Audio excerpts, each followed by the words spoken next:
Well, hello, friends. Welcome back to the podcast. I'm your host, Dave, and this is episode 54 of the Trail Talk podcast. Not only is it episode 54, it's a very exciting episode because I have an in-person guest, which hasn't really happened before on this podcast.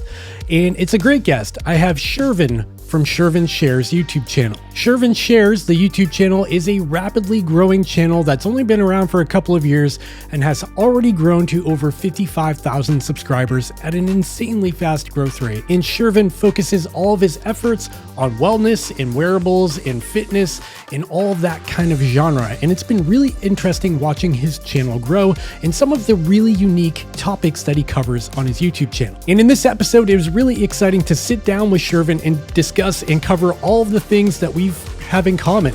Now, fair warning, there is a lot of talk about YouTube in this episode because that's what we're both doing and we're passionate about it. So we ended up talking about it a lot.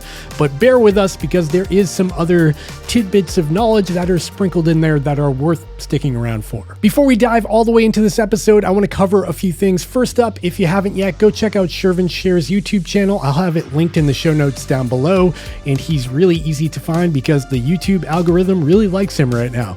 Second of all, make sure you check out the podcast YouTube channel. If you're listening to the audio only version of this, go check out the podcast YouTube channel where you can see this episode and see us talking in real life instead of just hearing us. And while you're there, hit the subscribe button. On top of that, I also want to mention Patreon. If you want to help support this podcast and help contribute to future episodes like this, please check out the Patreon linked in the show notes down below where you can contribute a couple of dollars every month and it really goes a long way with supporting this podcast. And finally, I do want to mention the merch store where I do have a discount code. You can use discount code LISTEN20.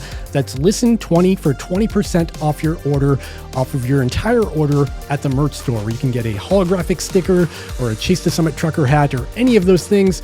Check those out and get 20% off only for podcast listeners. With all of that out of the way, I'll stop talking now and we can dive right into the episode with Shervin Shares. I hope you like it. Wow, you're a much larger man than I am. There you go. I'll even it out. All right. Welcome, Shervin.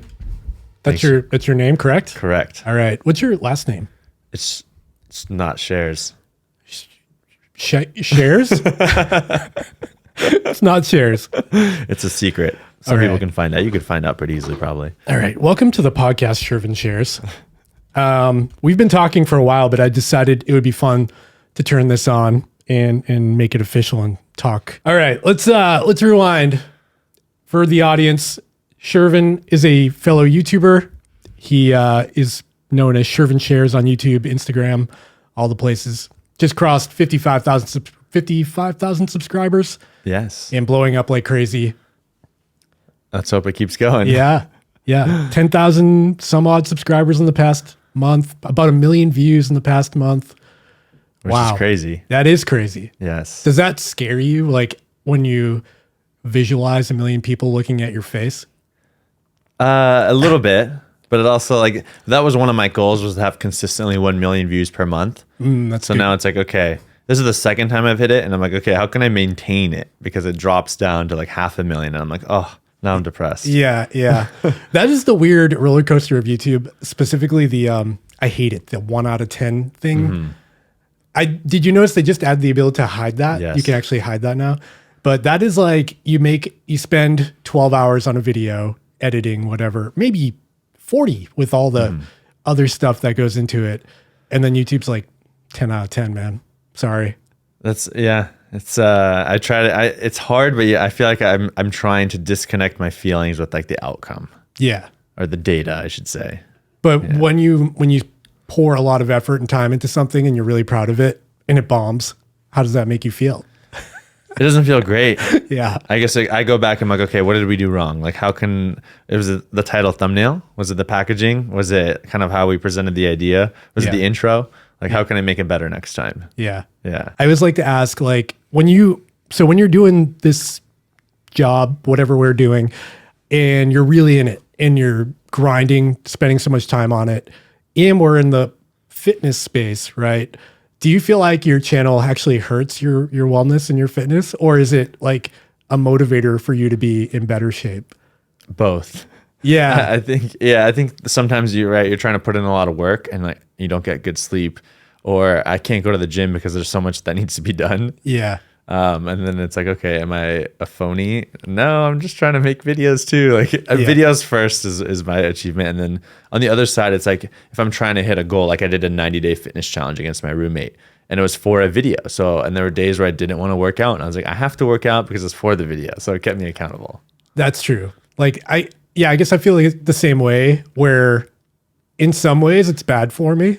In some ways mentally, I think it's bad for me as well. But it also keeps me accountable. Like I could never just go way off the deep end and like sit on the couch and eat pizza for a month because I would just, it would tank everything. Right. But there's definitely pros and cons. It's like finding a healthy relationship with your work and fitness. Yeah. Yeah. And that's the thing I feel like people don't see from the outside, that it's definitely a job. Like answering emails, contacting brands, replying to comments, talking to people on Instagram, doing this, flying to Boston to hang out with some guy. Like all of that is definitely like it wears it's, that small snippet of you in the video running or being at the gym or something is only one part of what makes up the whole channel. And people don't see that, Yes. I think a lot of people, maybe I'm assuming, but I know when I was not on the inside of like creating, you're just like, oh, that's so easy. They just kind of enjoy life and carry a camera with them. Like, oh, I can do that. Like, why can't I just do the same thing? And then when you try, you're like, nope, it's actually a lot harder. Yeah. Yeah. So what did you do? I feel like I should have asked you this before. We've been talking for a while and I didn't even ask that. What did you do for work before you decided to go all in on YouTube? So I studied computer science and I was a software engineer. Oh, okay. Yeah. So I did that. And then, I did that because my parents wanted me to have a stable job. Once I started working, I was like, okay, what's next? Like I did everything. I checked the boxes. Is this what I do for the rest of my life? Yeah. And I realized that's not what I want to do for the rest of my life. Yeah. So I kind of started to explore. I became a product manager, taught yoga, and then now into YouTube. Wow. That's quite a path. It is. Yeah. And how did you tell your parents what you were going to do? After they were so proud of their software engineer son, and then you ended up being a YouTuber. Are they still proud of you, or is it like a point of resentment at the dinner table? I think it's a point of, we can't really control him. He's an adult. He can make his own decisions. And, there will be mentions of like, well, this is a phase. Like, yeah, maybe it's working now, but can you really do this for the long term? Yeah. Are you saving up for retirement? Can you buy a house with what you're doing? Can you raise a family with what you're doing? So there's always going to be questions. So that's kind of why I'm here. I want to understand how you're doing it so successfully, so that way I can do it too.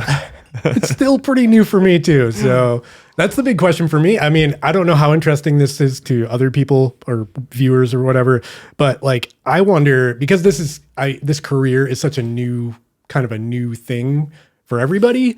No one's been doing it long enough to be like retired. You know what I mean? Like YouTube's only been around for what, like 15 years or something. So even the old YouTubers like Casey Neistat, for example, I'd almost call him retired because he like fell off the planet, but now he's back. He's doing videos again. But what's that look like when he's like 60, 70 years old? And maybe you're not Casey with 15 million subscribers. You're, somebody else. Like we don't have the 401k that the software company would give you. And so I wonder about that myself. And I'm just like out of sight, out of mind for now. And I'll plan as much as I can.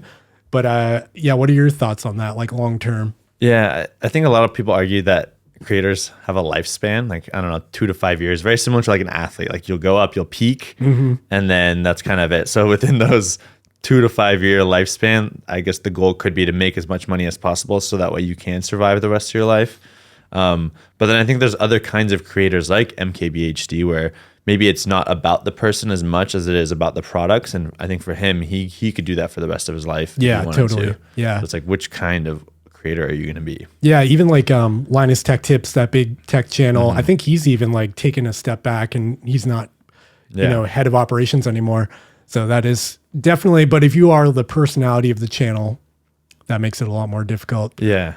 I'll be like 70. I'll be like, can you run an ultra marathon at 70 years old? So that's my thumbnail. It'll be 70 with an arrow and me being like, oh, that'll probably get some clicks. That's some world records for 70-year-old ultra marathon runners. Yeah, that'll work. Yeah. You mentioned that you have, so I've seen it in your videos. You live in an apartment with like a bunch of YouTubers. I guess you could call it that. Yeah, there's three of us. How did that come? Was that just organic, or did you like actively seek out other creators to like set up shop with? Yeah, it was pretty organic actually. I moved to New York just because I felt like that was the best place to maximize serendipity. Yeah. And just started I went all in on content creation, and I was like, all right, how can I connect with other creators? We'd go to dinners and just started to develop a whole bunch of relationships and friends. And then that's when I met my two roommates, one Tejas and the other one Colt. Kind of met them in different scenarios, and then slowly we became closer and closer friends. Like we just had a lot of common interests. We were in the same stage of our lives, and we just wanted to kind of push each other. So we just kept hanging out more. And then I think two of us, our leases were ending around the same time. Colt was living with his parents, and we were like, let's all get a place together. So that kind of spurred the, okay, let's find an apartment. I love watching you and Tejas work together. It's pretty hilarious. Like I watched I think it was the VO2 Max video you did with him. Great content. He calls you like dad in the video. Yeah, I use him as my test bunny, and we like to crack a lot of jokes. That's awesome. Yeah, and I watched one of your recent ones where were doing the polar plunge. I found that really fascinating, specifically not even the polar plunge part, but you had a section in there where you had like everybody take the mic and talk about some character flaw they might have, like something they didn't like about themselves. I really like that. It like sparked something like, I want to go walk around Boston and just like ask randos all over the place and see where, if there's a trend or like what most people have concerns about, because just watching that was really, really insightful. Yeah, I think that's partly like my hidden agenda. I feel like as a creator, we have this like a responsibility as well as the ability to change culture. And, I want to use that for good. And it's like really showing people as who they are. And, I don't want to be the type of person who creates this like type of figure that people aspire to be but can never actually achieve. And I want to make everyone feel like relatable. We're all normal people. We all make mistakes, and like we all have challenges in our lives. So that was kind of the goal behind that little section. Yeah. Yeah. I like that. Yeah. It's good. Makes you sound like a real guy. I hope so.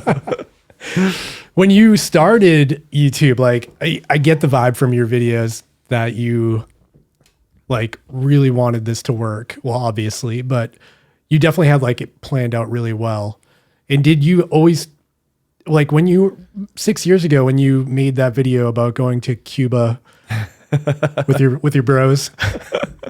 I did some research. Yep. Did you expect the channel to like go in the direction it did? Did you always want to have like a wellness and fitness kind of undertone, or was it like just something you wanted to do for fun and vlog your, bro trips? Yeah, I think it started out like, I think I just was like, oh, I've always grew up loving cameras and filming things, but I never actually made anything out of it. Yeah. And then, I started watching other creators and YouTubers, and they're all vlogging, and I was like, I want to do that. So that's where that first initial thing started. And I didn't know where I was going to take it, what was going to happen. I was just like, just make. Yeah. So I just made, and that was one of the things I made, and other random things here and there. I think one of my most viral videos in the early days was like doing Amazon delivery and like just vlogging that experience. Like working for them? Yeah. Oh, wow. Amazon. I forget what it's called. But yeah, doing that, like driving in my own car and picking up the packages and then dropping it off from house to house. And I was like, this is cool. Like I can get 70,000 views just documenting my life. And then I realized, okay, I actually want to turn this into like my job. So how do I make money? And that's kind of where I was like, okay, I love technology, and I made some like fitness health tech videos, and those did well and started to make some income. And I was like, okay, I actually love this stuff. Let's explore that deeper. And that's kind of what led the transition from regular vlogs to actually having some kind of like theme. Nice. Yeah. So you didn't really, you just kind of let the channel grow in the direction it was growing, and you didn't like curate it. You didn't really have an end goal. It just kind of did what it did through your genuine interests, right? Yes. Because that was the part of the goal was, how could I make YouTube my job, but also enjoy doing it? So that required me to figure out what I enjoyed doing while doing it. Yeah, because if you didn't want to enjoy it, you could make children's content and take action figures to music, and some of the stuff my kids watch on YouTube, dude, like when I walk in the room, I'm like, what the hell is going on in here? Yeah. And I like, first of all, like the streaming and gaming and stuff, I'll never understand it. Kids love it. My kid will watch someone play Fortnite on TV for hours, and I can't take it. I'm like, watch my channel. So your buddies in your apartment, everyone's on YouTube. How often do you feel like, do you guys have like, do you like have whiteboard sessions and like work with each other? Or is like everyone off doing their own thing? Yeah, I think we've kind of tried, but it's very impromptu. Yeah. Like, okay, I'm working on this thumbnail. Like, what do you think? Like, how can I make it better? Or here's the draft of my video. Like, let's watch it together. Oh, like, that's make awesome. it better. So I wish I had that. How do I get that? We can do it virtually. Yeah, that's super cool. Because a lot of times I like show my wife and she's like, yeah, I guess I like that thumbnail or this or that. But it's never like she's not as involved with it as I am. So it would be cool to have like another person to bounce. It's hard. People have different views. Like sometimes they'll give me feedback or I'll give them feedback and you can just be like, I don't agree with you. Like I'm going to do it this way. Yeah. So it's a double-edged sword. What's your take on sponsors? I think, how do you navigate the waters? Cause I know if you're in inboxes, anything like mine, you've got, massage guns, robot cleaning vacuums, projector TVs, just this random mishmash of things. And it's all people offering money to talk about their gadget or crap or whatever on your YouTube channel. And I get a lot of it myself. So I totally get it. But, like at the same time with us trying to do this as a living, as a job, like money definitely plays into it. So it's hard waters to navigate and there's no guidebook. Like if you go to any other industry, any other career, there's like, some sort of class you can take or a book you can read on how to do this or that. With this, it's all just figure it out. Yeah. If you're on your own and you can talk to like creator friends or someone who might know, but even their niche might be different, their demographic or whatever, it could be a different case. So I'm curious how you navigate those waters. I think right now, I don't know if you've ever heard of Gary Vee, but he talks about like holding your breath as long as possible. Yeah. Like if you can not take money, like you can build a much more loyal and dedicated audience. So that's been kind of my goal is like, how far can I go without taking in sponsors? I think as long as it's like, it makes sense and it's aligned with my values, like the company is, as well as it's aligned with the video and it's not taking away from the value of the video. But every time someone asks, I'm like, oh, like I took all my email off everything because I don't want to get those anymore. Yeah. But if I'm already working with a brand or making videos about them and they're like, hey, we'd love to do a sponsorship, then those are the times where I kind of open up the conversation. But I'm trying to like delay as much as possible. Fair enough. Yeah. Yeah. That's a good approach. I feel like I need somebody to tell me what to do. Yeah. Because I always like refer to my wife, like, what do you think about this? And she'd be like, I don't know, and like the last thing I want to do is taint the reputation of the channel or just people's views on me. Like, I don't want to come off as a slime ball. And that is what you can do if you dive too deep into that pool. And it's so easy as like a YouTuber, especially a new one. I feel like a lot of people with like 1,000 or 2,000 subscribers get very excited about those emails. Like, free stuff. Yep. Money. Yep. Like it in one way, it's like free stuff and money's cool, but it's also a form of validation that what you're doing is working. Like if a big brand reaches out to, but then that brand a lot of times will take advantage of that channel by saying, here's $200 for a 10-minute dedicated video that took you 40 hours to make. Is that fair? You know what I mean? Yeah. So I'm still trying to figure it out myself, but it is, I feel like there should be somebody out there like Casey Neistat that makes like a course about this, because he's done it all. So when it comes to like YouTube aside, when it comes to like your personal fitness, do you have any like big goals? I saw one of your recent videos where you want to do a sub 5-minute mile. Is that so? Do you have any like big plans for or long-term things that you're working on? So that's one of them. And then I want to run a marathon. And then I want to try to run a marathon under 3 hours one day. Whoa. So I think that'll take a bit longer. Do you watch a lot of Nick Bear videos? I do. Too many. Every thumbnail's like 200 pounds, sub 3 hour marathon or all out mile pace or whatever. Exactly. That's what inspired the sub 5-minute miles. Yeah. Oh, that's cool. So yeah, I want to try to do that. And then I think in the future, maybe an Ironman. Wow. Okay. Yeah. Are you into swimming? I grew up swimming. Oh, okay. Nice. So I feel like I have a slight advantage there. I just Definitely need to learn how to bike. Because I think every triathlete I talk to, every time without fail, the weak point is swimming with everybody. Like everyone's like, I love running, I love biking, But swimming, I just get through it. Yeah. But I feel like if you have an advantage there, it could be like something you actually enjoy. Yeah. You know? I think my biggest fear with all these longer endurance events is how it can actually like negatively impact you. I think there's like a threshold of once you pass whatever 90 minutes, maybe 2 hours, like it can decrease your testosterone levels and things like that. But Wait, what? that's what it just increases cortisol levels and all that. So it's harder to say unless you actually measure it. But that's why I'm like, oh, I want to do it, but I don't know if I want to do it forever. It's actually an interesting point. Like, it would be really cool. Maybe I should do an inside tracker before my next ultra and then after and see like what video idea. That's a good idea. Because I know there's a lot of negative aspects, but there's something so addictive about the endurance sports. For me, like not everyone's into it, but like running through the night and like seeing the sunrise the next day and watching 100 click over on your watch is like, whoa, I can't believe my body just did that, you know? But at the same time, like I'll never run a sub 5 minute mile. So it's equally as hard. I don't know if 5 minutes is 5 minutes. 100 miles is a lot longer than that. That's fast though. How's the training going for that? I tried to do it last year and then I kind of got injured. So this time I got a coach. And oh, nice. Yeah, I'm going to be strategic in terms of not trying to push too hard too early. Yeah. But I ran a mile to see where I was at a week ago and I was 5:59. Wow, that's not bad though. It's pretty quick. Yeah, but a minute. I'm trying to do it in 6 weeks. So let's see if that's possible. Wow. Yeah, that's going to be a challenge. Maybe get some of those like Nike Alpha Fly shoes, the carbon plates, and shave your head, more aerodynamic. I think I'm going to shave my beard and wear like a swim cap. Hopefully that helps. Yeah. Do you have any, like you said you thought about an Ironman, you ever think about an ultra? What? Maybe. Yeah. I feel like, I don't know, for some reason ultras scare me. I need to baby step my way up there. Yeah. Well, it's a different vibe. Like a road marathon, I feel like a 3-hour road marathon is like harder than a 6-hour ultra 50K. Why is that?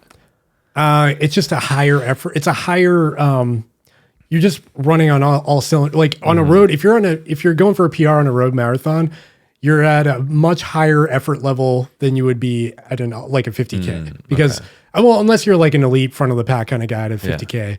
But like for the most part, a fast 50K is like 5 hours. And like my PR was 5:01 in 2019. Wow. And for that, I was like dying. But at the same time, a sub 3-hour marathon for me would be really, really difficult. So it's apples and oranges. Like they're not really comparable.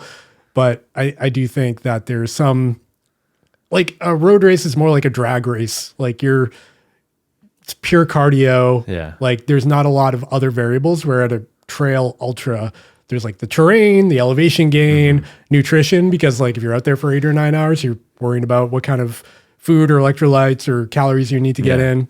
And that stuff just isn't like the same as a road marathon. Yeah. I think that'd be super interesting. I feel like there's so many new things you can measure too in an ultra marathon, and that also excites me. Yeah, for sure. Yeah, there's a lot of different aspects to it.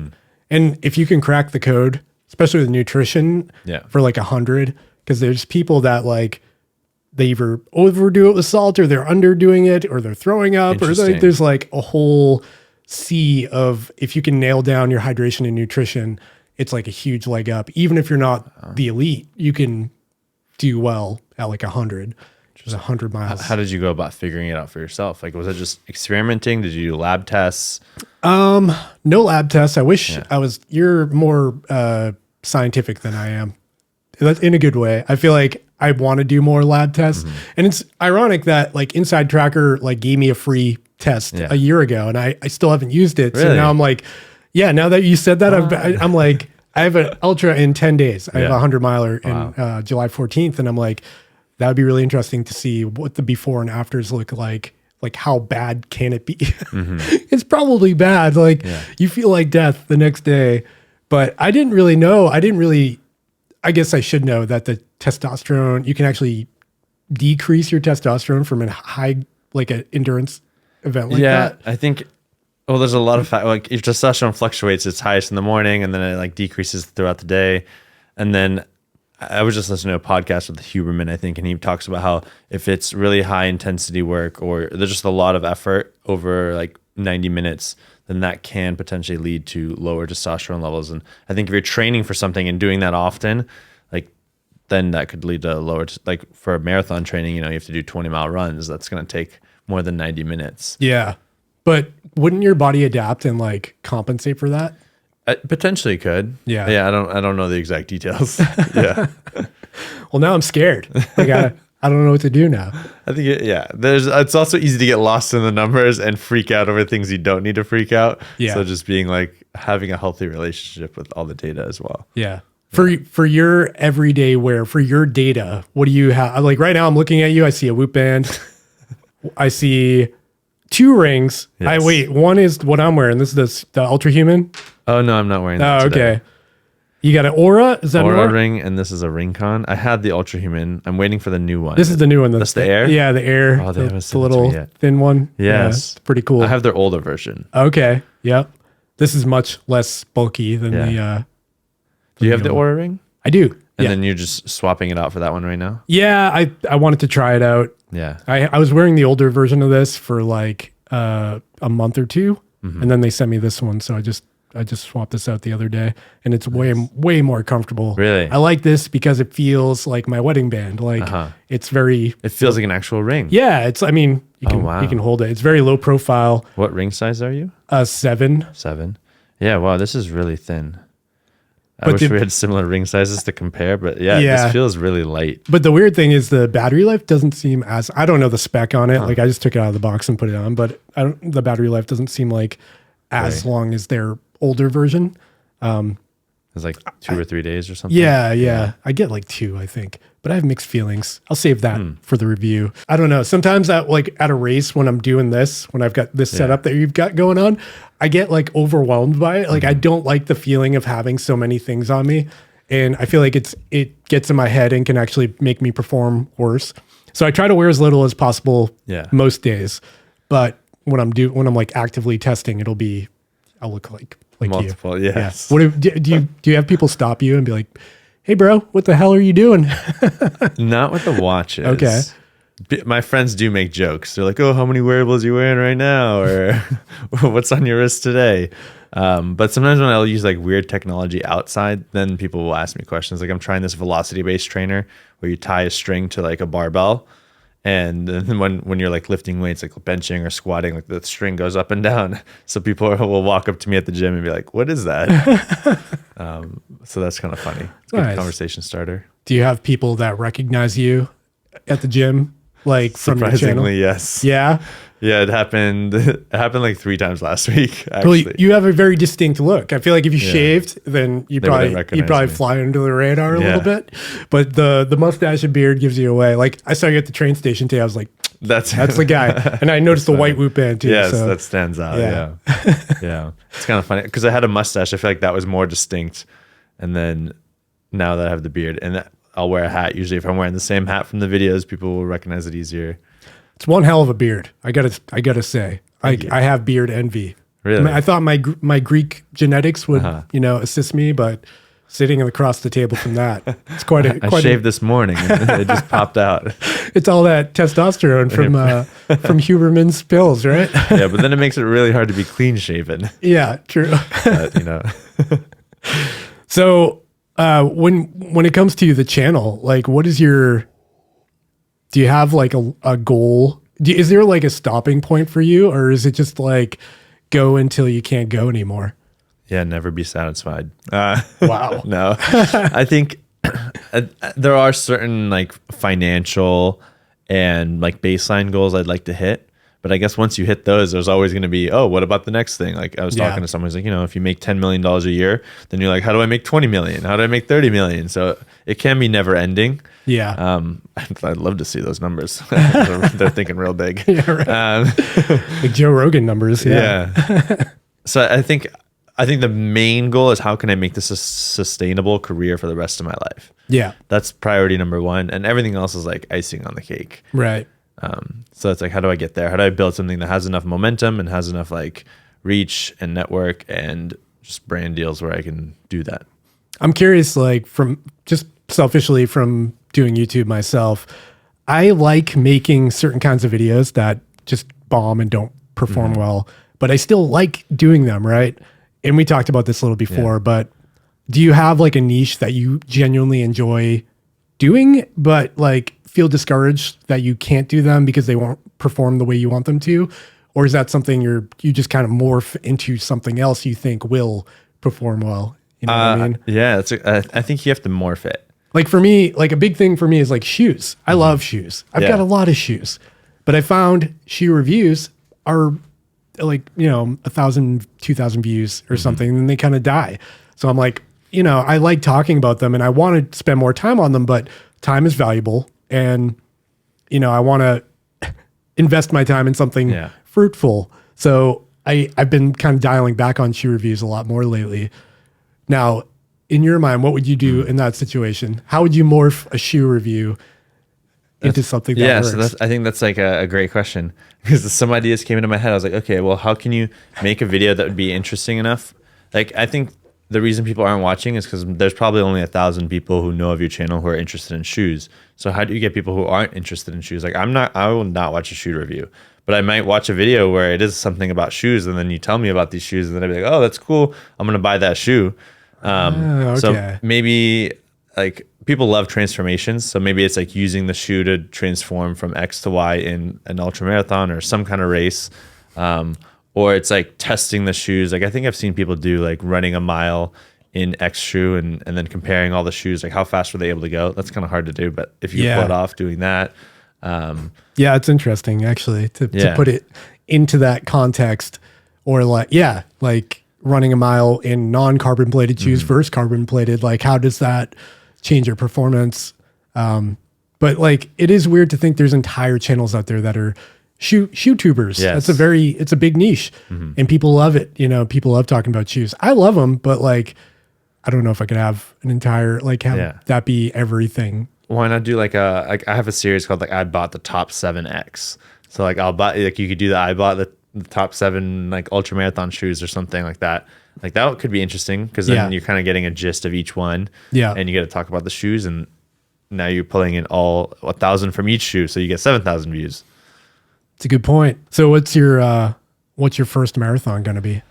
I want it to be the New York City Marathon. Good point. You live there, right? I do, yes. And it's just, it's one of the world majors. I think that'd be really fun. You might get to meet Casey. Exactly. He usually runs it. Yeah. So that'd be cool. He'd be like, oh, you get a Garmin? And then exactly. Spark the conversation. Yes. I'm like 2 connections, 1 connection away from Casey right now. So maybe one day. No way. Wow.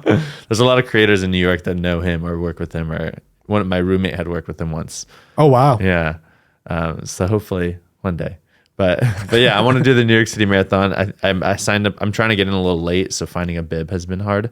Trying to find a charity that still has open spots. I'm on all the wait lists, so we'll see. Now, for that, is there a qualifier time? Is it similar to like Boston?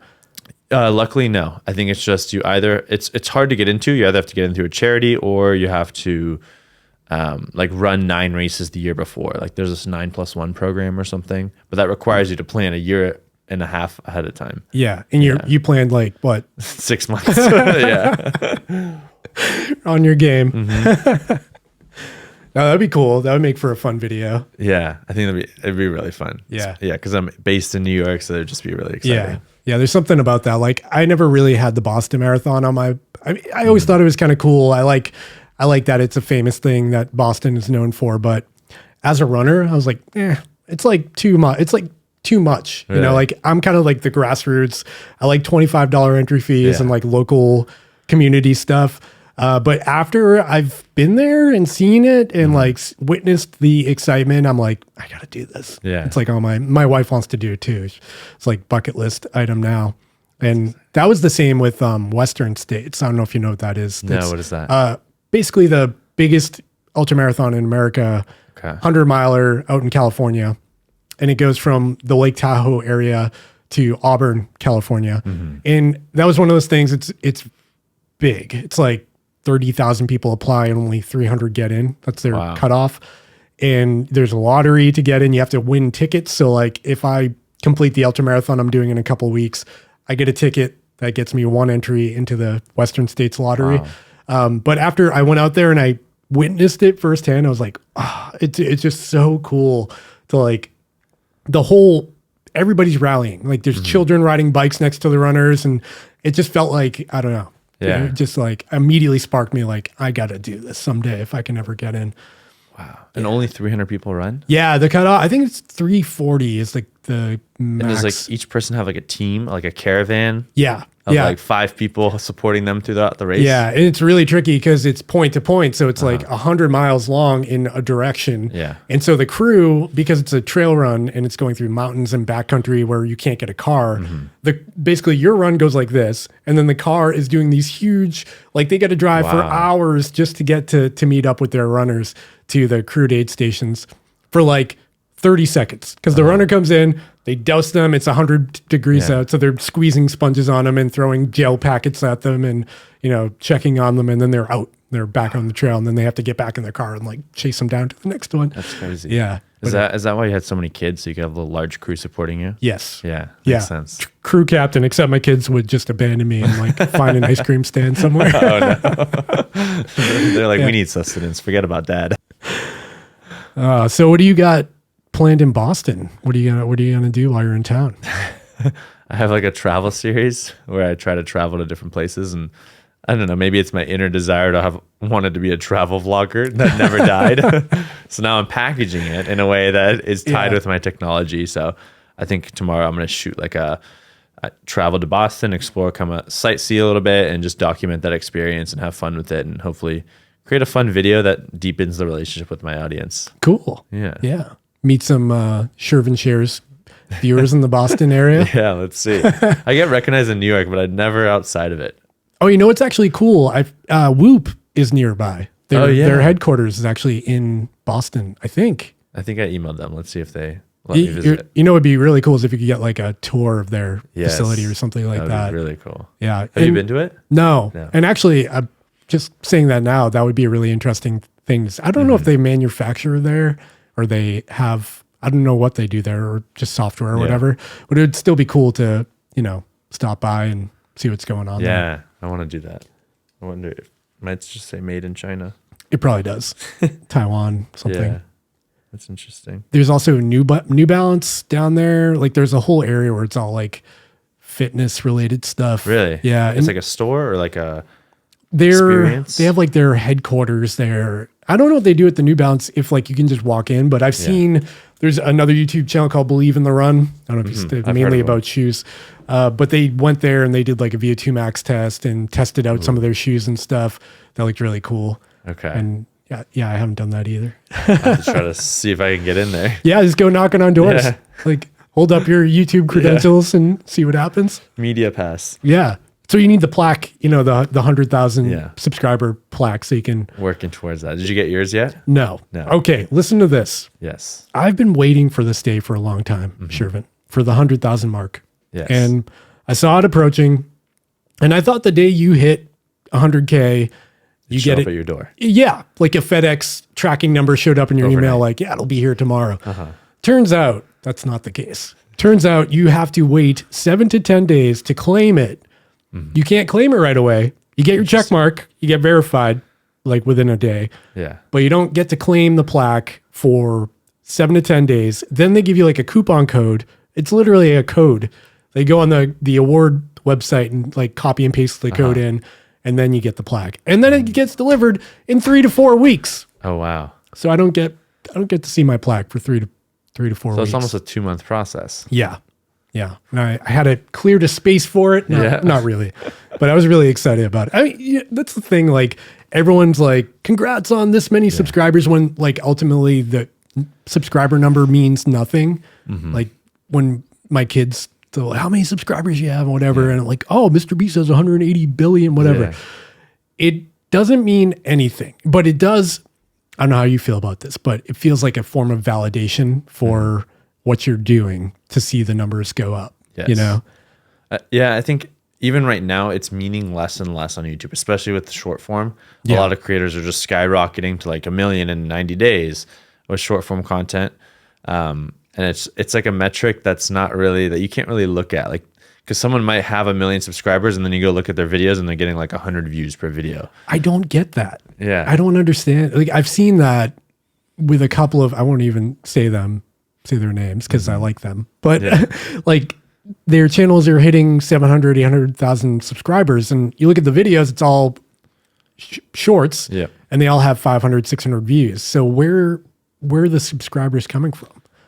Yeah, I don't know. They could have been from past videos, but that's right. I try to like, I know a lot of people celebrate the subscriber count, but I want to change the culture in a way to celebrate like your average viewer count. Or if YouTube even had like, this channel had like 100,000 consistent viewers in the last 90 days or something like that. But then the sad part is like, if you hit a certain metric, you can fall back, or a subscriber count, like you hit it and it's like, you could still fall back. You could fall back, but it's like very rare. Yeah. Yeah. That always annoys me when I post a new video and it's like, you lost 5 subscribers. I'm really? Like, what the heck, man? That's tough. No, I try not to focus on it. Like I was really obsessed with it up until like the 10,000 mark. And then I was like, all right, it's not healthy to like refresh the page and watch it, the live feed, the numbers clicking by. But it is something that's there. You don't refresh the other stats? I do. Yeah. I try not to. The YouTube analytics page is not a healthy place to live. No. Like as long as you're doing what you're doing and happy about it, try not to focus. I get down on myself, like, average subscribers. I get used to like a certain amount of subscribers a month, and YouTube has a way of making that number green and giving you a thumbs up and an arrow, and there's like all that stuff. And then when you have a bad month, it's like gray. The world's ending. Your videos suck. Like no one likes it's such a weird, it's almost like you have a boss saying you did a bad job. Yes. Which is tough. Yeah. I think I try to look at other metrics and make sure like that's not the guiding light. Yeah. So that way I get a little distracted from that, but it's still hard. Yeah. Yeah. What is your workflow when it comes to like coming up with ideas? Do you like have a notebook, or do you just kind of go on the fly, turn the camera on and see what happens? Always prepare. Yeah. I've learned that. I think I do a lot of research because it comes down to packaging. Like, can you sell the idea before they even watch the video? Yeah. So I try to look at what are other channels doing, or in the space and outside the space. Like, how can I create a video that seems interesting? What's doing well on my channel that I can kind of slightly adjust? Yeah. And then once I have I'm a big believer in have the title thumbnail at least like vaguely drawn out or written out before you even start writing the script. Wow. You have your thumbnail done before you do anything else? At least drawn out, or like have a concept. Wow. Whether it's on paper or I'm learning so much right now. Yeah. My thumbnail is like the worst afterthought ever. I mean, I know they're really important, but it's also like I've written the script, I've recorded the video, I edited the video, and it's like, oh crap, I need a thumbnail. Yeah. It's hard, but I try to keep myself accountable to do that before. It's smart because it probably guides your vision a little bit, just a visual representation of like, in a black box, this is what this is. Yep. How do I make this a long form, 10-minute long thing? Do you have, I don't know, I keep talking YouTube because that's like really what I want to talk to you about. I don't know how much people care about this stuff, but I'm curious, like for duration of video, do you focus on a time? Do you try not to exceed 15 minutes? Do you like try to keep it as short as possible? What's your take on that? I think make it as short as possible while providing all the value the viewer wants. Yeah. So I think I aim for 8 to 15 minutes. Like, and if it goes over, it goes over because there's a lot of things going on, but I feel like that's kind of a good length. Yeah. And I know more people are starting to watch on their TVs rather than just their computer or phone. So, it's more of like a sit down Netflix style experience rather than a TikTok just swiping and then I'm putting my phone away or transitioning between tasks experience. I feel like that divide just keeps growing as short form content becomes so prominent. YouTube is basically like the new age Netflix at this point because people are going there to immerse in a longer experience than just swiping through, the garbage on TikTok. Yes. And I think that's the exciting part is like in old Hollywood media, you had to kind of get funding, you had to get approval, but on YouTube, you can publish anything. I know, it's crazy. And like the cameras are such good quality. The iPhone is like the best camera you could use. And you can make a great video, a great story, a great film and just publish it and people can enjoy it and you can even get paid for it. Yeah. I get that question a lot from people that are trying to make a channel, whether not just in the fitness space, but like a lot of people hear like I'm doing this and they, what camera should I get? Like, do I need a microphone? I'm like, listen, take your phone out of your pocket and just start making stuff. Exactly. Like the best part about starting a new channel is those early days of making mistakes and learning like what you could keep improving on, watching yourself and being like, oh, that was bad. I should not, blow my nose in the middle of that take or whatever. But to your point, the video from like, I use my phone for everything. Like every shot I've ever done of a watch in my videos where I'm out on a run and it's got like the blurry background, my iPhone, 100% of the time. Yeah. Like half of my thumbnails are from my iPhone and you would never notice that. Exactly. So when you have a workflow, do you script everything out like 100%? No. I have friends who do, but I'm just not that kind of person. Do you like bullet points? Like I want to touch on this, this, and this. Yeah, I used to be really bad with structure. I used to just be like, this is the video, let's go do it. And then it's be like a whole bunch of stuff. But now I'm trying to make sure I have bullet points. I'm like, okay, let's hit it. Let's make sure I say it in like a good way rather than just rambling. Yeah.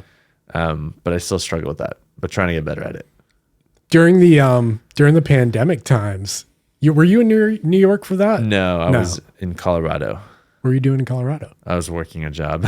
Oh, yes. That's kind of where I wanted to go with that question was the pandemic like something that prompted you to jump on YouTube as like a gig, like as your job?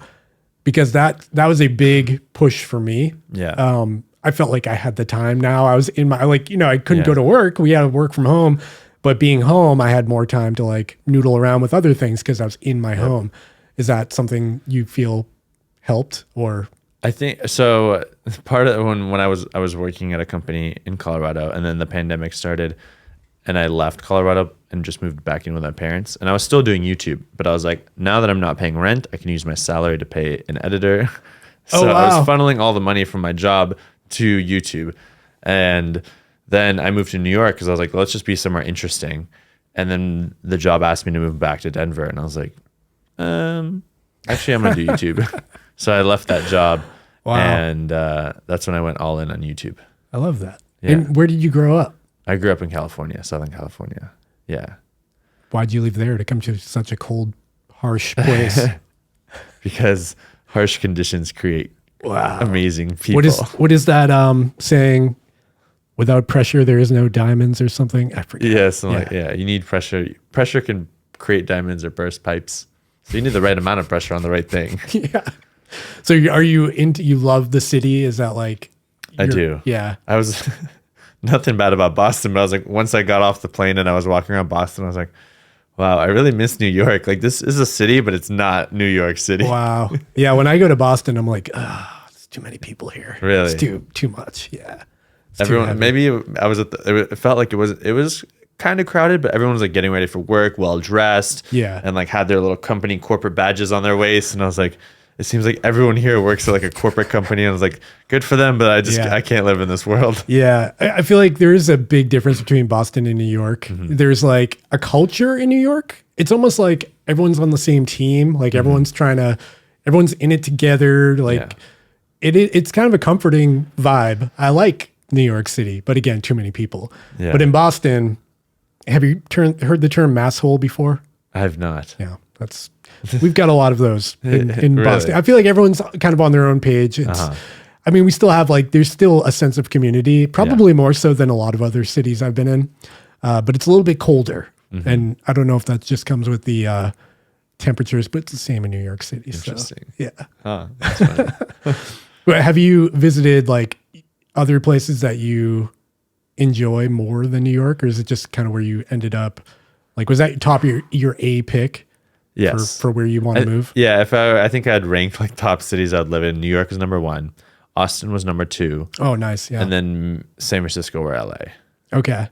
But I feel like there's a lot of creators. New York just has the widest industry, like people in fashion, people in media, content creators, like tech, finance. Mm-hmm. And I lived in San Francisco for some time, and it was very focused on like startup and tech and like really smart people there, but it was just very like one lane type of thing. Yeah.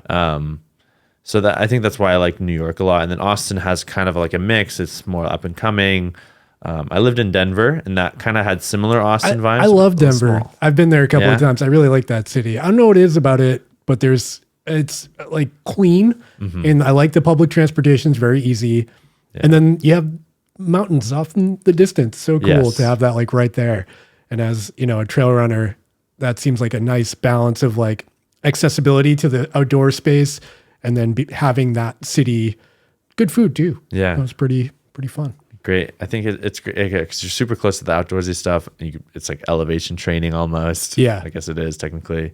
Yeah, because you're already at 5,000 feet, right? Yep. Like that is elevation training. Yeah. I mean, around here, you know, the high point in New Hampshire, the highest point in the Northeast is 6,200 feet. So you're basically living in that year round out there. That's interesting. Yeah. Yeah. You could do some inside tracker videos around that, around the benefits of altitude. Go up there and see how it changes my blood. Yeah. Yeah. That'd be fun. So you're not much of an outdoor, you know, like being in the woods kind of. I do. Yeah? I would go camping with my parents a lot and a lot of hiking.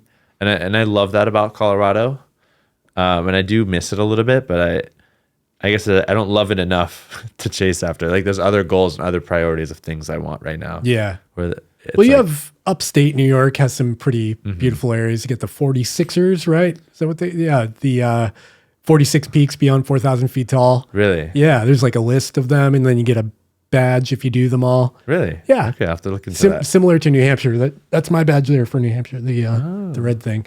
That's Yeah. cool. Yeah, it's they get some hard trails out there too. Okay, I'm gonna look into that. Do it. And then That'll I'll be meet fun. you there. I think Yes. it's like, it would be like a 3-hour drive for each of us. Really? Yeah. Okay. Yeah. So that's the other part. I don't have a car in New York. Oh, So no it's like, transportation. there needs to be a train, whereas in Colorado you kind of need a car, so it's easier to drive places. But Yeah. maybe I'll rent a car. Yeah. I need a car around here. Yeah. Unless I ran everywhere, but running with 4 kids on my back would probably get a little challenging. tiring. It's like wrecking at Yeah. the next level. Yeah. That's cool though. So you haven't had a car. Have you ever driven or? Yeah. So when I Okay. lived in California and drove in Colorado, I tried to avoid having a car as long as I could. That's kind of rough out there. Well, I guess Denver, you get a lot of public transportation. Yes, I had a one wheel, so I would use that. And then, Oh, the YouTuber life. yeah, Got to have a one wheel exactly. and a Gorilla Go Pod. Exactly. And, yeah. That's awesome. So that was my mode of transportation then. But I wish I had a car. I should have had a car. Yeah. Do you ride a bike in New York? Sometimes I'll do the city bike, like the rental bikes. Oh, okay. Yeah, I have a boosted board and a one wheel there. So But you're not wearing the Lycra and with the water bottle and no, going for PRs, KOMs. not yet. No.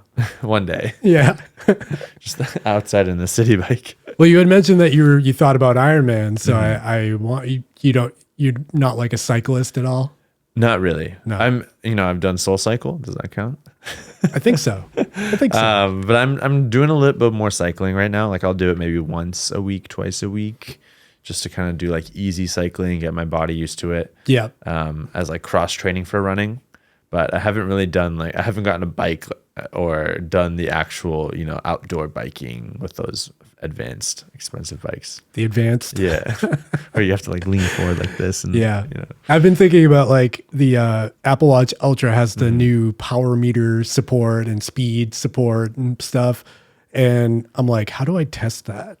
You got to get a bike. Yeah. Like I used to ride a bike, and the one thing I hated about cycling, like with a, real bike is roads with cars. Yep.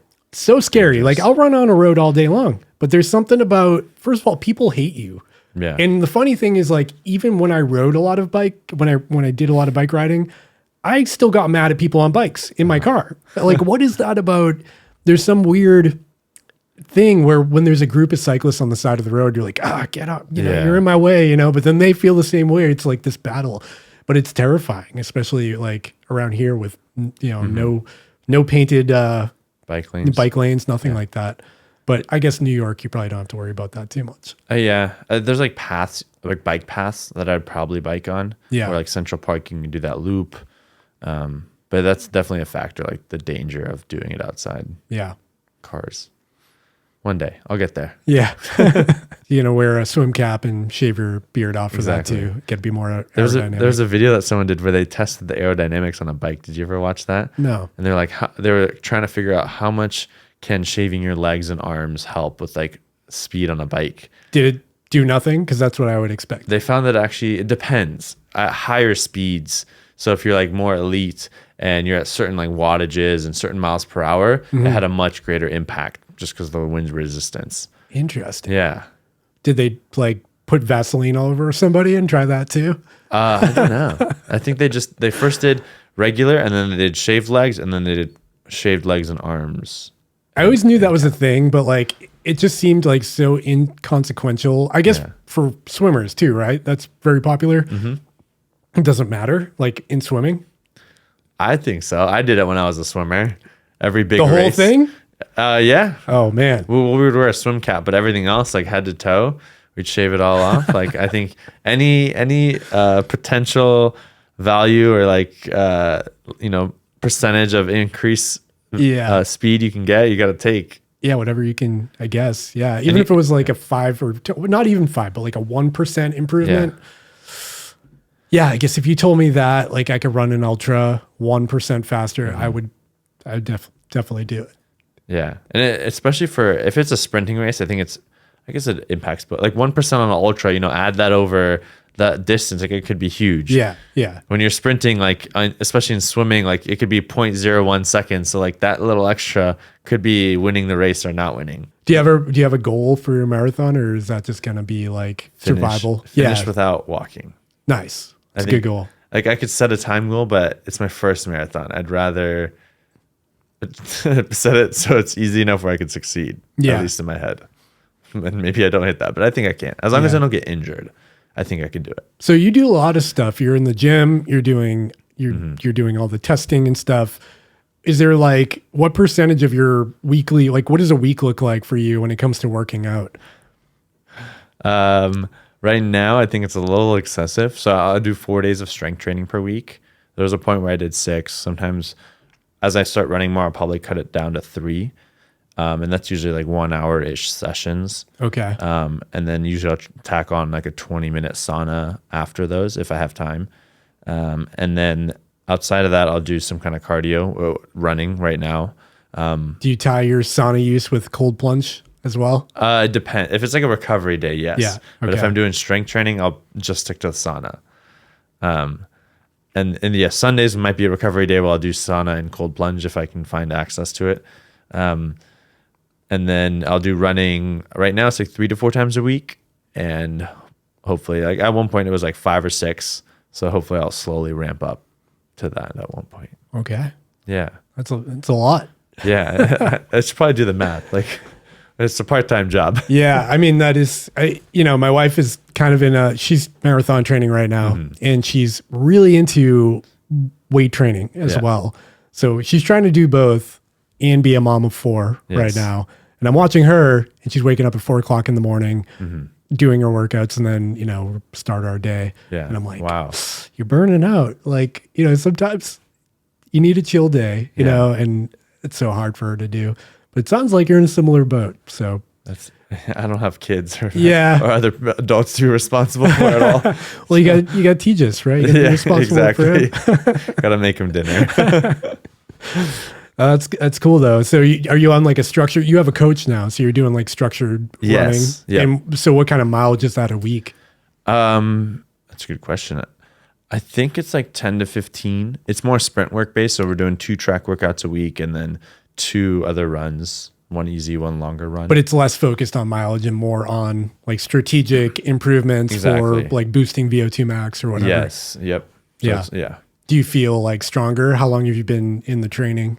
A week and a half. Oh, okay. Yeah. So with this coach, you've only been in it for a week and a half? Yes. Wow. Yeah. So I did a 90-day fitness challenge where I was trying to gain as much muscle as possible.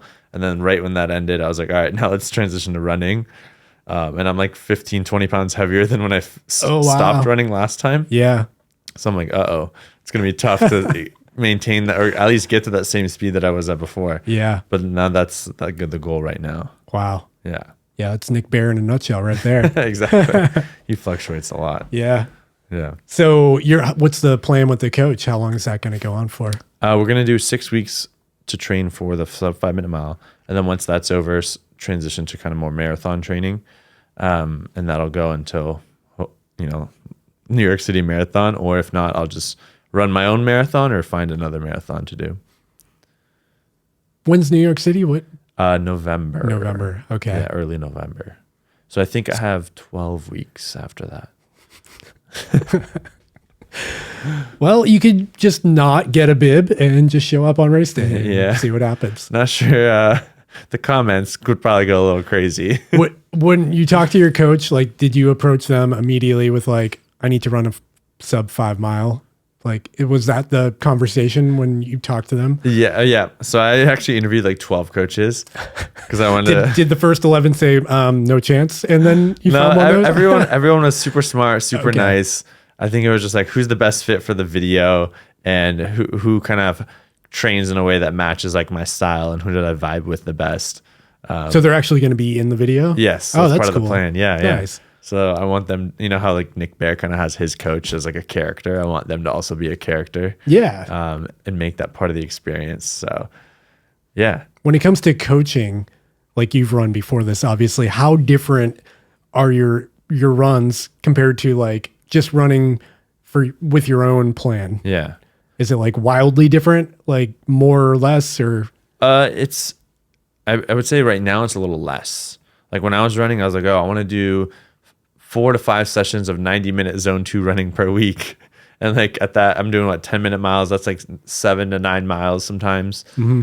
And that was just like, I was hitting 40-mile weeks and that was just too much. Yeah. So now it's like toned down a lot and there's just a lot more sprint work. And I was kind of doing sprint work, but I was like, I don't know. Someone said this is a good workout, so let's try that. And now it's a little more structured. Oh, that's good. Yeah. I need to try a coach. Like I've never had a coach, and I'm really bad on just focusing on volume. Yeah. So I'm like 50 miles a week. That's where I got to run every week. And in some ways that probably does help for ultras, but in others I feel like I'll never get faster because I'm just doing the same, zone 2, zone 3 kind of running and never really pushing too hard. So lately I've been like, I'm gonna do intervals today. I'm gonna do a track workout or a hill interval type thing. And that it's definitely helped. Like I've actually seen VO2 max improvements on my watch in the past 3 or 4 weeks, which is rare for me. That's amazing. Who knows if I can trust Garmin or not, but it's been a kind of a different experience. And my wife, even she actually is using not a coach, but a coaching app. The Hal Higgins app. Have you heard of that? No, I have not. So it's called Run with Hal, I think. You put in like your goal, how aggressive you want to be, when the date is of your race and all that. And it calculates out kind of a textbook workout program for you. But like today, she had to run a 12-minute pace, like super slow for her. And she's like, I was barely running, but I did it because it was part of the plan and hopefully it's going to pay off. Interesting. I think it's hard for people to swallow that, especially me. Like I hate, like time's so valuable that not being able to go out and do a long run for me is like, let down. Yeah, it's hard. I think it's hard. That's where it's like having a coach can be helpful in terms of being strategic if they're good. Yeah. Of like, all right, these are the things that are going to have the biggest impact. Let's do that and make sure like we stay consistent and then adjust if needed. If like you're not hitting the times or if you feel tired, or if like life gets in the way, rather than just like, I'm just going to run and see what happens. Like that's what I was doing before. And I was like, I want to be a little more intelligent about it. So after this marathon, is running over for you?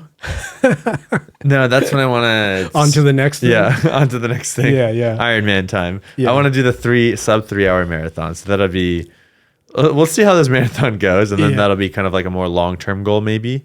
I don't know. I need it. The video comes first. So whatever the next video idea I want to chase, that'll be the next thing. It's all for the content. Exactly. Yeah. Why do anything else, right? Yeah. That is the weird part of the gig, is you feel like you can only do things like, I don't know. I try not to think that way, but I do sometimes feel like, well, if I can't get a video out of it, what am I doing that for? You know what I mean? Yeah. Like it turns into that kind of balancing act of, that's a very strange way to think, but you end up going there inadvertently anyways. Yeah. And it can be like weird for most people, but I think, I love making videos. So I want to document my journey and create like a story about that experience. So that's just how I think and that's how I am. Yeah. No, it's good to lean into it, like embrace it. Cause I did struggle with that a little bit for a while, but then just realizing like, it's fun. Like I actually like doing this. So why should I be ashamed of it? You know what I mean? Do you like when you're at like a family gathering and someone says, "What are you doing for work?" Yeah. What do you tell them? I'm retired. For me, I hid it for a long time. What did you say? Nothing. I didn't tell it. No one knew I left my job. You would say I'm still doing my old job, or Yeah. Well, not really. I didn't lie. It was just like, yeah, things are going good. Just keep it vague. Yeah, vague. Yeah. You know, work is good. Things are good. Yeah. And just kind of leave it at that.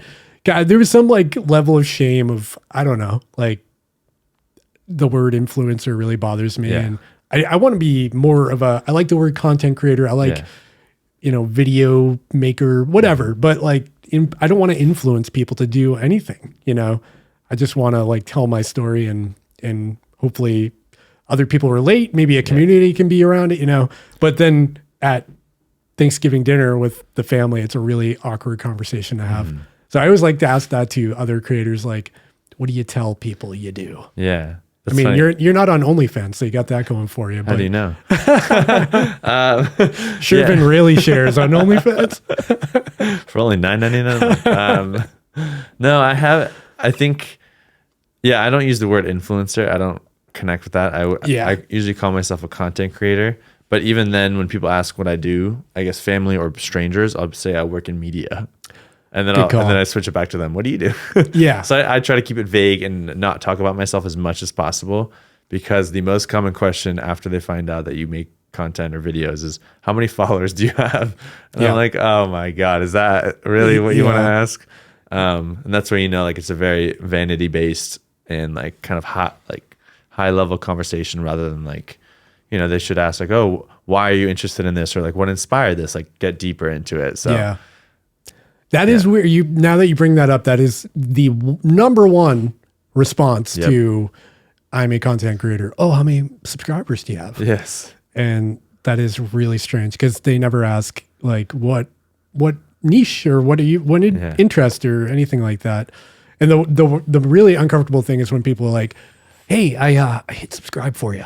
It's like, thanks. Yeah, it's like, are you really supporting me? But do you really want to watch my videos? Yeah, I always tell people, don't subscribe unless you're going to watch, because you're going to ruin my active viewer ratio. Like, I want to have a good subscriber to views ratio. Yeah, and like you want people to, you don't want just like empty subscribe. You want people who are actually engaging and interested in what you're doing to be watching your stuff. Yep. And not like Uncle Steve who is just trying to support his nephew or whatever. Yeah. Sorry, Uncle Steve. Just kidding. I don't have Uncle Steve. Did you work in any other like video or creative roles before you got into YouTube? Like officially? Yeah. Like a wedding videographer or anything like that? I shot some weddings and I had like a video business, but I never like worked. Like, and I guess I like made money here and there doing video stuff, but I never really worked at a job that was like video based. Okay. Yeah. Interesting. Yeah. I feel like a lot of the tubers out there that I know came from a past life of like some creative job or but there's always that, everybody's always said like 100%, I really like cameras. Yes. Like that's what gets everybody going on it. It's funny how everybody like connects on that level of like, I'm just a nerd and I like cameras. Exactly. Yeah. I think, you can't be in this space without enjoying these kinds of toys, I would say. Yeah. I have a problem with it, as you can see. Yeah. There's a lot of tech here. I love it. That was the first, I was like, when I was coming over, I was like, I can't wait to see all the toys that you have. Yeah. It's like, especially now, I'm like, it's a business expense. I can get that camera. Exactly. It's no longer a toy. Yeah. Except then next year when like the FX4 comes out, I'm like, I need that. Exactly. You know why? Because my YouTube reviews need to be in 8K. Yes. So you can see every pore on my face. That's what I need, that level of detail. Yep. Do you obsess about the gear too? You come off as being pretty like grassroots when it comes to like, I know you've got a nice camera, but you don't like travel around. I've seen your bag. Yes. It's in here somewhere. And you don't travel around with a tripod and a drone and everything, right? There's a drone in there. Is there? Oh, never mind. Yeah, I guess it depends. I think for this trip, I wanted to travel light, and I was like, all right, I'll just film everything on iPhone. And then I did bring a drone just in case. But yeah, sometimes I'll take a lot of equipment. There was one time I went to Austin and I brought in a massive Pelican case. Oh, really? And someone's like, are you just like starting a whole concert? Like, what's going on? But I'm trying to be more efficient with what I'm carrying.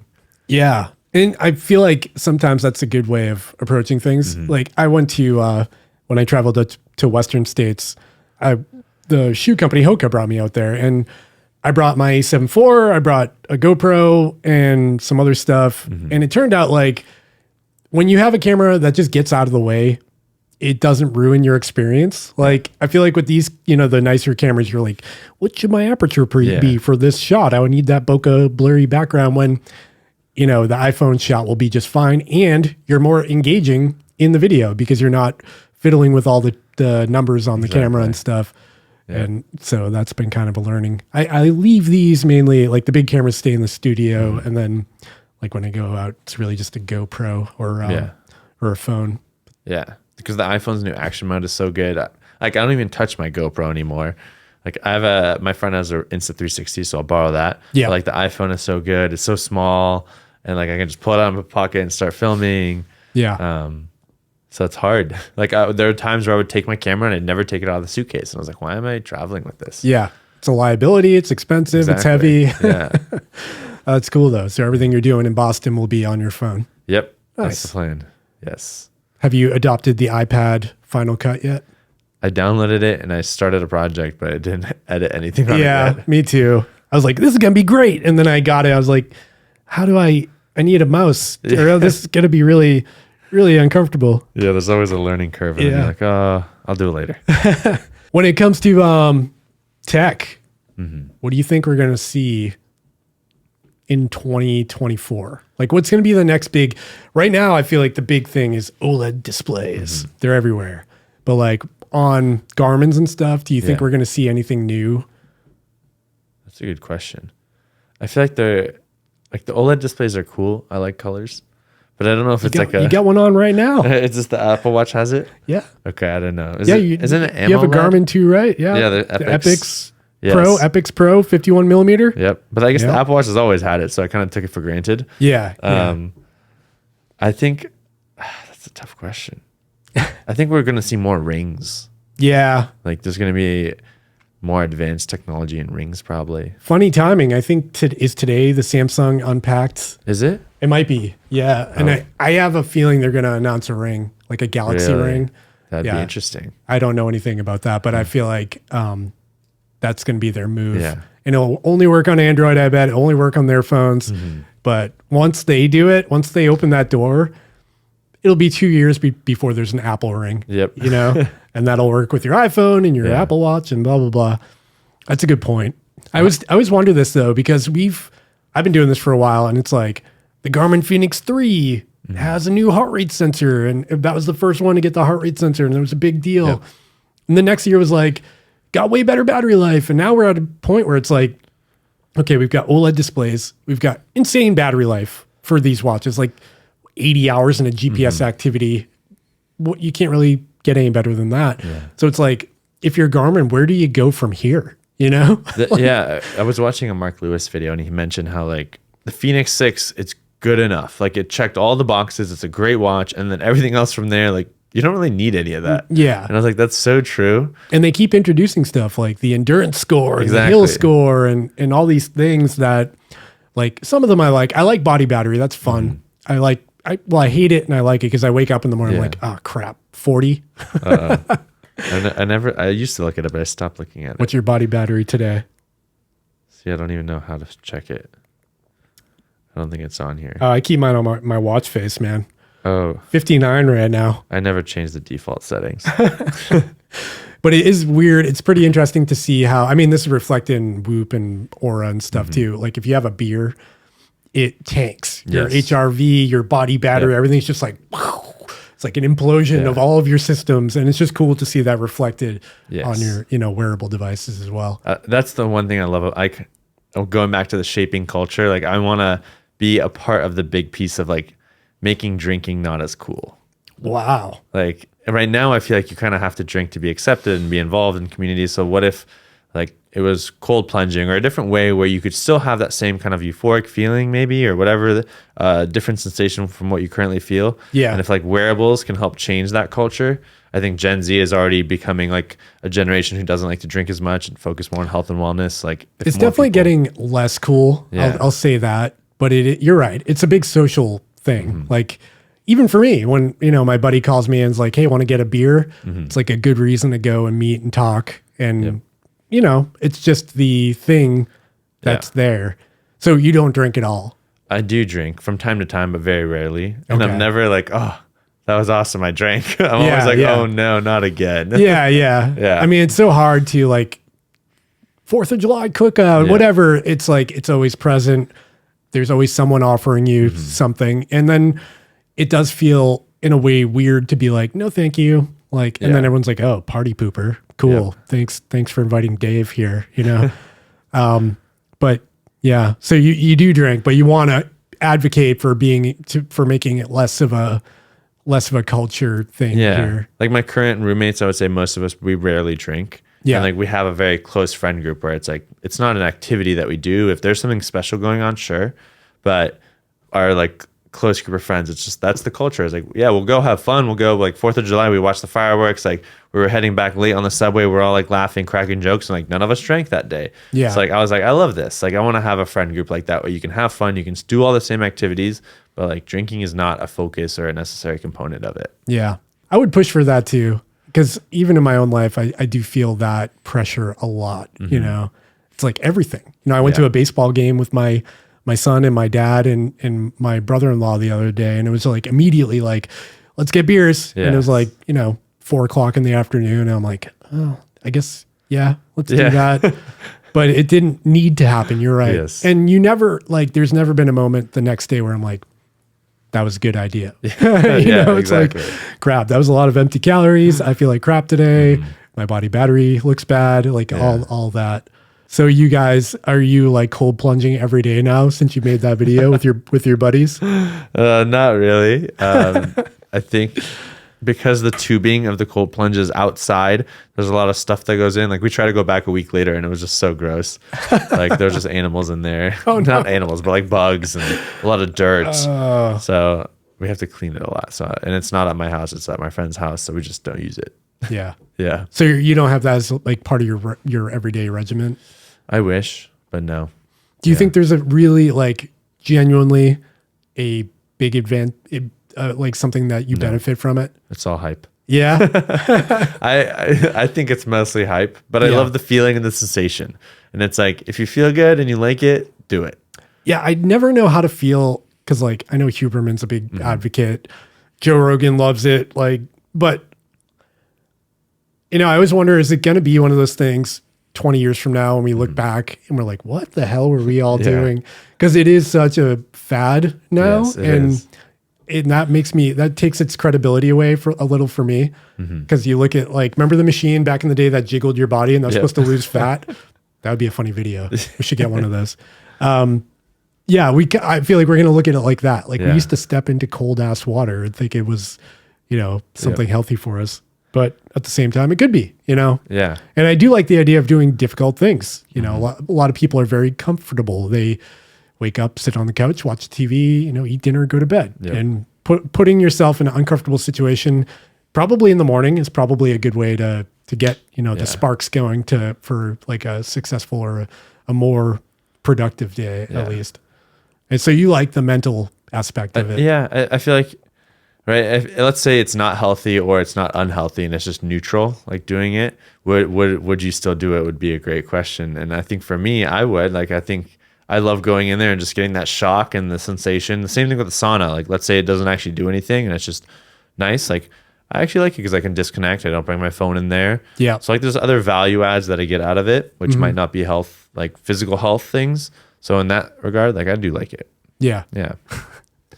Would you try like a hyperbaric chamber? I've heard good things about that too. I do want to. I know there's a place that has them, but they're expensive. Yeah. It's like crazy money and you have to do it routinely, right? It can't just be a 1 or 2 thing. It's got to be like a, not a daily thing, but like a weekly or monthly thing. So I think that's where that's where you start to cross this line of like, the sensation is neutral as well. Like let's say there is no health impact, like for hyperbaric oxygen chambers, for like red light therapy, like a lot of these things, you feel the same when you're done with it. So then it's like, would I do it if there were no health benefits? Probably not. Whereas like an ice bath sauna, I do feel different whether there are or not health benefits. So I would keep doing that. That's a good point. That comes with a lot of stuff these days, like, athletic greens, for example. Like you could take a blood test and find out if you're actually fulfilling your vitamins and whatever. But a lot of that's also very anecdotal and perceived. Yes. And a lot of people, I think, do get convinced that they are benefiting from something because of the amount of money and the marketing and other people saying it's good. And I definitely fell into that category. Yeah. But the weird thing is I like it. And I do actually like the way it makes me feel. And when I take it routinely, I have noticed I feel a little bit more energetic and I feel less bloated. And like there's a lot of things that I think I'm feeling. Yeah. But am I feeling them? Or is it just like placebo? Placebo is extremely powerful. Yeah. And we have so many of those types of products in the market right now that like understanding what actually has reward, like the other day I found Beam Sleep. Oh, yes. Have you heard of that? I have, yes. It's like a tea you drink. Yep. There's Magic Mind is like it's supposed to replace your coffee in the morning, is like a nootropic kind of thing. There's the On It brain, what do they call it? I forget.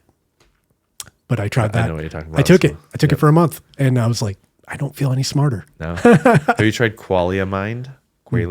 No. What's that? It's another, it's like On It, similar stuff. That stuff I've noticed a big difference. Really? Yes. And that's supposed to be a nootropic kind of like it's brain very development. expensive. It's like $100 for a bottle, but it's supposed to. See, there's your placebo right there because it's expensive. You're like, this is expensive. It's got to work. But I definitely notice a difference. Like Lion's Mane, I've also noticed if I get the right brand. Yeah. But yeah, the other factor is if I need to get enough sleep. But if I don't get enough sleep, like those things don't compensate. Yeah, it's almost like putting down grass seed and not watering it. Like nothing's gonna, it's not gonna happen if you don't like put in the work to get the foundations first. Like all these other things are like a little extra improvement. Yeah. Yeah. It's like the guy who's like smoking cigarettes and drinking all day and then takes athletic greens to compensate for that. Exactly. Yep. Which is probably out there somewhere. Yeah. I don't know how I feel. Like there's just too many supplements now. Do you have like a daily? Oh no. Is it like a cup full of pills you take? Pretty much. I don't know if you watch Brian Johnson at all. I was going to bring him up. Yeah. So he takes like 60 pills. Yeah. And his Green Giant mix and his red light therapy and his hair stuff. And so are you taking his, are you on Blueprint? I want to try it. I haven't done it yet. But I've been doing I think I take like 10 to 15 pills in the morning right now. Wow. And I just have like a set of bottles and I'm just like, all right. And I'm like pouring out as I go. And people are like, what are you doing? And on this regimen, do you feel like it's benefiting you? Well, like for example, like one thing I'll take is vitamin D. Okay. And I can see in my blood tests, like it stays elevated when I'm taking that supplement. And when I don't, it drops down to whatever. Like there's some study out there that says like 80% of people are deficient in vitamin D. And it's also a huge contributor on fighting off illness. Yeah. And like during the pandemic, that could have helped a lot. Exactly. And so that's something I do take vitamin D. So, but I don't have 16 pills. So what are the other 15 we're talking here? So it's a lot. Most of it is probably based on blood work, or I make sure I do blood work to figure out that I'm not messing anything up. Yeah. I don't know. I guess I'll share it, but I don't want people to go out there and buy everything. Don't do this.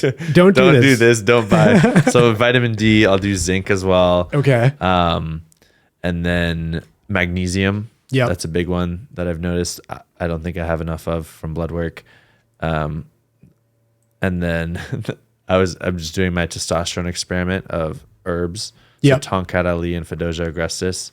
Still taking those. Oh, you are? Yes. Oh, wow. I did 2 weeks off and then kept going because I was like, you know what? If the data shows, I'm going to keep going. Yeah. And my testosterone levels have stayed elevated. Wow. Which is really interesting. That is really interesting. Are you going to do a follow-up video about that? I might. I know a lot of people ask questions, but I also know when you do follow-up videos, they don't do that well. No. Like this goes back to my point. Like if you know it won't do well, will you not do it? Yeah. But a lot of people are probably wondering like, in the comments, I'm sure you get it a Yep. lot. Like, are you still taking this? How do you feel now? Blah, blah, blah. And that's where maybe packaging it in a future video somehow and letting people know. Or Yeah. Or a podcast. Yeah. Or here, they can come here and There you go. and learn the news. Instagram.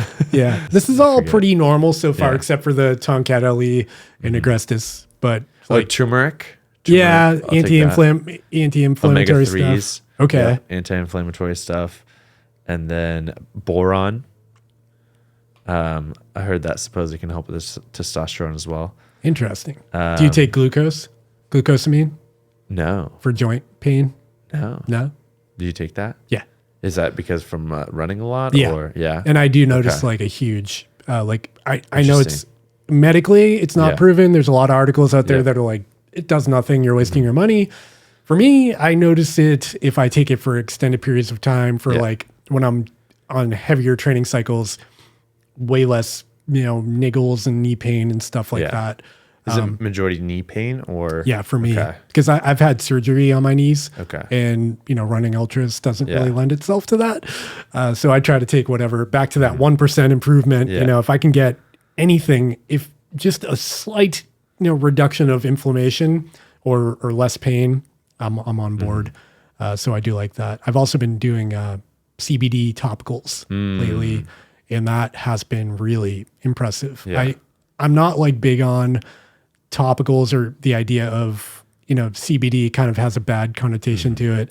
But after trying it, wow, like really anti-inflammatory, and it's like fast acting. Within a couple of days, I noticed like a really different feeling in my knees, my feet even. Yeah. My feet get pretty beat up. But yeah. You do it all over your legs or knees No, down? so it's crazy expensive, first of all. Yeah. So I only do like around my knees, around the kneecap, like on the sides, near the IT band area, and then like on my ankles a little bit and like sore spots. Okay. So it's kind of like treat something that's a little bit, an area you might have problems, maybe rub it there. And I've noticed it's been pretty impressive. So I guess my fear was like, I thought that it masks the pain. Or I don't think so. No, I mean, it's kind of like a turmeric. It's like an anti-inflammatory, natural kind of thing. Okay.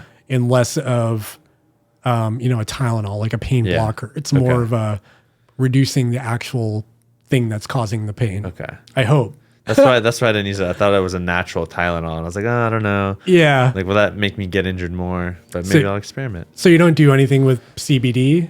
No, I don't. I think I tried it once and I was like, oh yeah, it feels kind of good.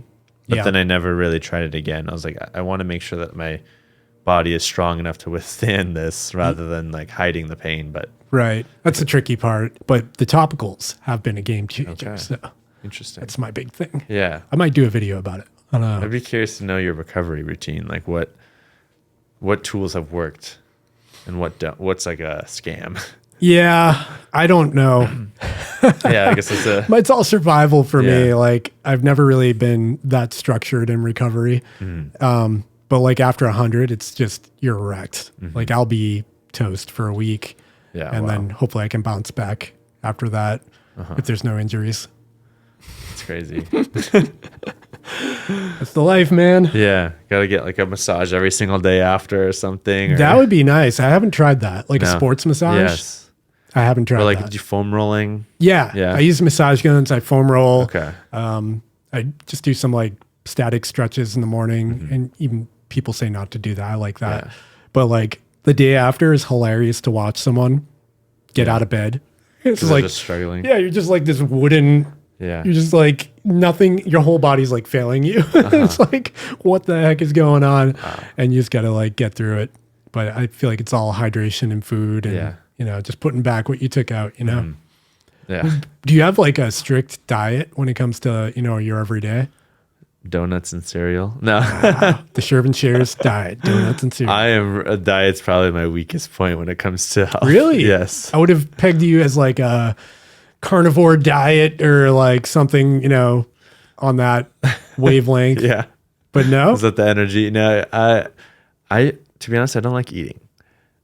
It's just something that's like, I got to do it. Like it feels like a chore. Interesting. So like that would lend itself to a great like diet if you don't like it anyways. Like, but when you're trying to like gain, like when I was doing the fitness challenge, I was like, I gotta eat. Like we gotta make sure we get food in, and it just became this thing of like I gotta eat as much as I can. So it's hard because I'm like, oh, I want to work. I don't want to eat. Like I'd rather have it prepared. Like if I could have like a milkshake or something the entire day and just drink that when I need to and have the energy to keep going, I would do that. Yeah. So that's So what is like a typical day for you? It's easier when I'm not traveling. I used to have like, salmon, some vegetables, chicken. So it's usually some kind of meat, vegetables, and then rice or anything like that. Yeah. If I'm like in and out and traveling a lot, like I was home for like 4 days and then I'm traveling again. I'll be back for like a little bit and then traveling.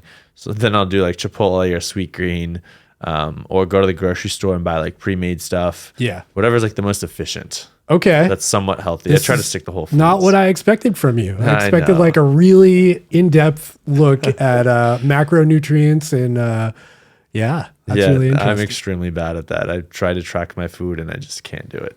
I wish I didn't like food. Like give me a buffalo chicken pizza. Mm-hmm. I'm going to destroy that. Yeah. Destroy it. That's what I intend to eat the day before my 100 coming up. Yeah. Yeah. Buffalo chicken pizza. Oh yeah. All day. Certain all day. pizzeria or just doesn't matter? Yeah. Around here, we've got some good ones. Yeah. But yeah, I'm a sucker for that, or like breaded, fried anything. Mm-hmm. Really. Yeah. Yeah. It makes me sad that I can't eat that all day without having a stroke or becoming very heavy. Yeah. So mine would probably be burgers. Burgers. In-N-Out. Have you ever had In-N-Out? Yeah. Yeah. Yeah. I don't like it. Like No. I got one in San Diego a couple times. Yeah. Just a little too much grease, Really? Yeah. I think it's the best burger in the world. Agree to disagree. So if you could just eat In-N-Out all day, you'd be Probably game? would. Yeah. Okay. Yeah. I feel like they're You like, heard it here first. The fitness YouTuber would eat In-N-Out burger all day. I feel like, they cook their burgers somewhat healthy. Yeah. And it's mostly fresh ingredients. Okay. I feel like I'm in for burritos too. Burritos. Yeah, Qdoba or even we have a good one around here. Little known gem. Okay. But those hit the spot. Do you have like a treat that you'll go after at night? Ice cream. Yeah. There was a time where I would eat a full pint of ice cream. Oh man. And I was like, 900 calories, 100 grams of sugar. Still ate the whole thing. Were you always like into fitness like throughout your whole life, or is that something that came later in life? Yeah, I grew up swimming. Okay. Competitively. So that was, and I played soccer competitively for like 7 years, swam for 13 years, dabbled with baseball and basketball. Okay. And then once I got to college, I tried to swim, but I just wasn't fast enough. So that's when I stopped. And then after that, I was like, I want to do some, fitness, athletic stuff again. And started like weightlifting when I started working. So yeah, I kind of grew up kind of in the fitness world and I developed an appreciation for it. Interesting. Yeah. And you stuck with it. I did. Yeah. That's good. So it was instilled in you like at a younger age, being in shape is a good thing. Yeah. I think my parents had like a rule, like we had to do a sport, we had to play an instrument, and we had to get straight A's. Oh, tell me about the instrument. What'd you play? I did the violin. Oh, really? Yeah. I did the violin and piano, but I think I forgot all If I handed you a violin right now, you couldn't play something? No way. I forgot how to read music. What about the piano? Nope. Really? Yeah. Oh, that's too bad. I feel like the piano is such a classic thing to know is. that can really blow people's mind in Yep. weird situations. Like you're at a restaurant, there's a piano, you're like, oh, don't mind if I, Yeah. and then just kind of go off. People are like, wow, he knows how to do that. That's amazing. Yeah. But you sacrificed all that. I did. Yeah. For the knowledge of Tonkat Ali. And Exactly. Agrestis. What am I doing with my life? All right, man. I think we've been on the air for an hour and 40 minutes. I could probably talk to you all day, and I probably will, but we'll probably wrap up the podcast here. Thanks for doing this, by the way. Thanks for having me. I just abused Shervin's time by picking him up at the train station, directly bringing him here and hitting record. Thanks for having me. This was so much fun. Yeah, thanks for coming by, man. Thanks for being my first in-person guest I love on it. the channel. Super cool. After your wife. Yeah. Let's not forget Well, she's her. a person. Yes.